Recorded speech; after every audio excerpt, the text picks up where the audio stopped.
Richard, thank you so much for being with us today. We're at the Center for Device Innovation at Texas Medical Center in Houston, Texas. Really appreciate your time. Before we dig in, if you wouldn't mind just introducing yourself and briefly describe your role with Sana Health. Sure. My name is Richard Hanbury and I'm CEO of Sana Health. I originally founded the technology itself very long time ago, and now I run the company, which basically means making sure we don't run out of money. Fantastic. So I want to talk a little bit about your early life before we dig into Sana Health. Yeah. So did you develop an interest in technology at an early age, or was there a specific event in your life that led you into medical devices? Biology was my favorite subject at school, and my biology teacher was actually one of the world's experts on the neurobiology of memory. Oh. And the very first class of our senior year, he said, I'm an expert in brains and nerves and neurons, and I'm going to spend 2 years talking to you about that. And if you want to go and learn about other stuff, there are other teachers in the school who will teach you. And out of my class of 18, 15 of us ended up doing something neuro-related. Fantastic. Well, I'm going to shift now to Sana Health. Yeah. So I know you alluded to the story behind the story, what really brought you to develop the company. Would you mind going into that again and maybe elaborate a little bit more? Yeah, sure. So, I mean, really, so it was 1992. My second year abroad from my university degree. The accident that happened could have been a drunk driving accident anywhere in the world. It just happened that it was in the Yemen. I mean, we were driving down a road, and then there was a petrol truck coming the opposite direction. Then when we were level with the front of the petrol truck, a car pulled out from behind it. And in that split second, I had to make the choice of to have the collision next to the petrol truck or go off the bridge that we were on at that point. Going off the bridge was the right choice because we both survived. And then that basically, I was medevaced back to the UK. I was clinically dead for 8 minutes that first night back in the UK. I was then in a coma, out of a coma, and then when finally I was out of a coma and they realized how bad the chronic nerve damage pain was, they said, look, we'll put you through everything. And then they tried everything, and then after a few months they were like, yeah, this is in the worst category of nerve damage pain that you can have. This will kill you within 5 years, and sorry, there's nothing we can do about it. And that was basically, yeah, it was. They were just, we've done everything. This is kind of it. So Christopher Reeve was the best known person who had that level of nerve damage pain. He had a higher break, but he was in the same level of pain as me. And what happens is, you get no slow wave sleep. You get no deep sleep. So the sleep that you really need for your body to actually recover, you don't get any of it. So each night I was lucidly dreaming, and I was aware I was in pain 50% of each night.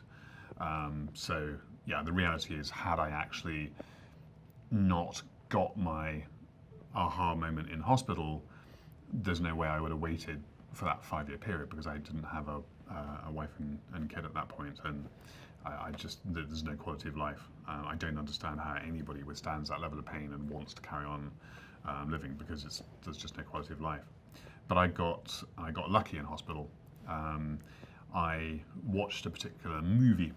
It was a Bruce Willis movie, Hudson Hawk. Have you ever seen it? I haven't. No, I wish I have. So Hudson Hawk is really funny in places, with really funny, fast-paced set pieces, and the dialogue and the script between those funny bits is a little bit dodgy, and that put me in and out of the state that in acting terms is called suspension of disbelief.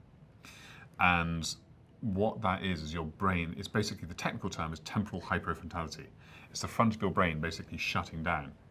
So most people experience that when they're watching a really good film, or watching their favorite football team, or their favorite soccer team, or whatever on screen, or meditating, or playing sport. Those are the usual things where people experience what we now call a flow state or a zone state. So being in the flow basically means you're mindful of what's going on and you're enjoying your surroundings. But film is probably the most common one that in America now people get that experience. So, oh yeah, when I'm watching that film, I'm not thinking about my emails, I'm not thinking about work. It just, yeah, an hour and a half's gone by, if it's a good enough film. The Hudson Hawk film was perfect for me because it was in, out, that state the whole way through. So by the end of the film, I was like, holy crap, that changed my pain levels more than morphine. And I was like, huh. And the bits of the film that made me feel good made me feel like I used to when I was skiing. So that was why I was looking for a way to produce an external stimulus to then get that state back.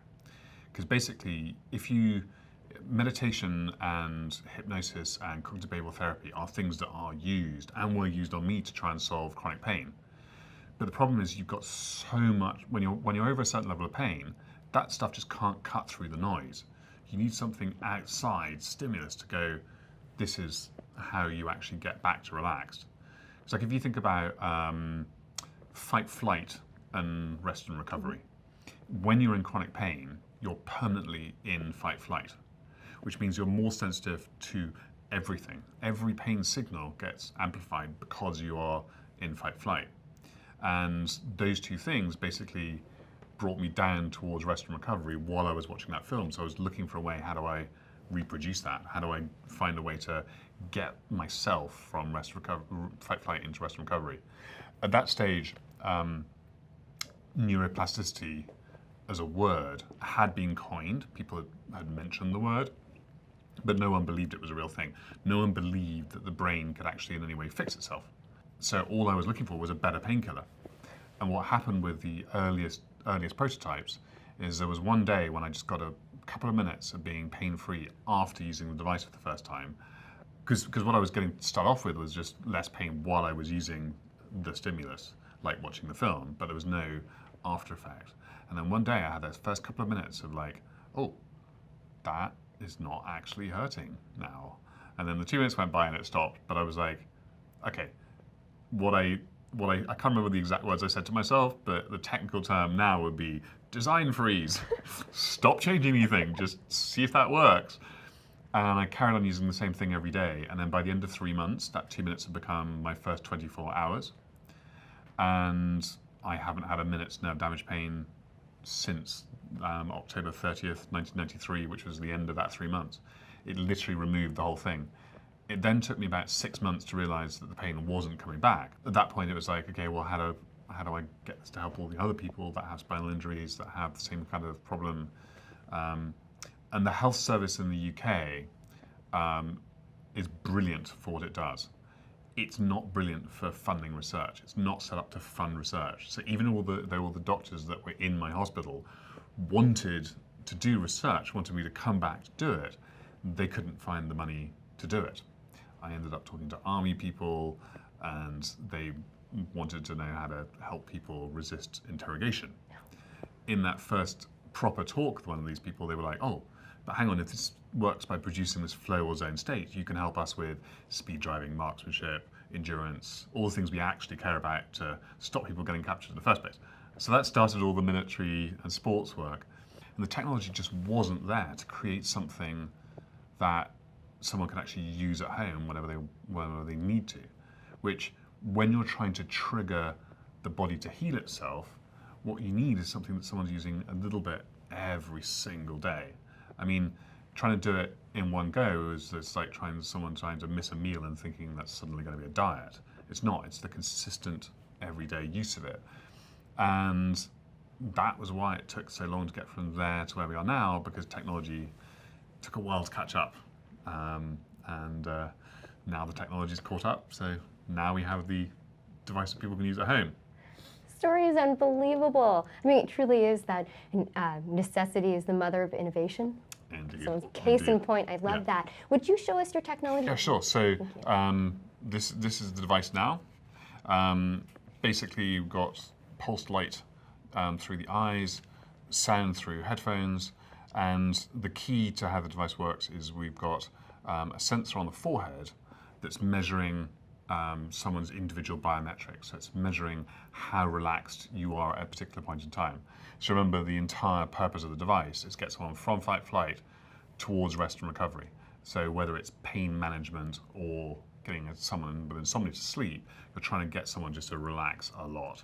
And that sensor is how we basically pick up how relaxed you are, and then we figure out which bits of the program are working for each individual, and then we prioritize that for that individual. So that's how it's working. So it's very personalized. Yes. Oh, Yeah. that's So fantastic. because everyone's brain works differently, there are common themes that we're using with everyone, but within those, some of those themes are more important at times than others. Perfect, thank you. So talk a little bit more about Sana Health. What was the most recent milestone that you've achieved? Recent milestone, so we've just finished raising one round of funding. Congratulations. Thank you very much. I mean, basically the thing is that because I've been at this so long, because it was very personal to me, my aim is to get as many devices into the hands of people who need it as possible. So the opioid crisis in America is killing 73,000 people in the last year. 40,000+ of those are people who've been given prescription opioids who've then become addicted and died. So that's the biggest healthcare problem in America at the moment. We're aiming to basically, with this device, and anecdotally we've shown that people have dropped opioid use by about 30% on average, which is enough to stop a lot of people getting addicted, to help people get off opioids. And so we are tackling what we see as the biggest health crisis in America, and we're looking for whatever partner can help us actually reach as many people as possible. So that's the aim. That's what anybody who can help us do that, anybody who have interest in helping us with clinical trials, helping us with distribution, those are all the people I want to talk to. Fantastic. Well, I can't thank you enough again for being here today. You are part of the TMCX cohort 2018 at CDI at TMC. I know we're going to see some great things. Congratulations. Good luck. Thank you very much indeed. And thank you again. Appreciate it.